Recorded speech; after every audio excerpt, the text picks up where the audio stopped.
Convoyage de matériel sanitaire et médical vers la Gambie. Il y a encore très peu de temps, ces deux ambulances étaient utilisées par les pompiers de Haute-Vienne dans les casernes de Saint-Thirier et de Saint-Mathieu. Dans 2 semaines, elles seront au service de la population de Banjul, la capitale de la Gambie.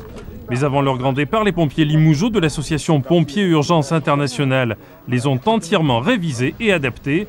2 d'entre eux vont les acheminer jusqu'en Afrique, un voyage de 5600 km. On va jusqu'au détroit de Gibraltar, en passant par l'Espagne, ensuite au Maroc.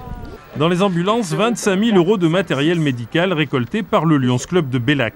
Depuis 2 ans, les bénévoles bellachons ont tissé des liens étroits avec la Gambie.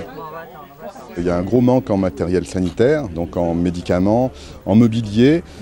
Et au niveau des soins, le pays n'est pas très grand, mais les centres de soins sont assez disséminés dans le pays. C'est en fonction des demandes que l'aide a été apportée.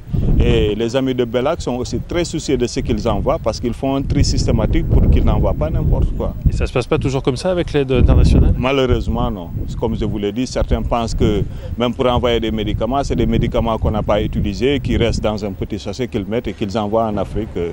Je pense que ça fait beaucoup plus de dégâts que de bien. Dans le convoi qui partira de Bellac, il y aura par exemple un électrocardiographe tout neuf. Il n'existe aucun matériel de ce type aujourd'hui en Gambie.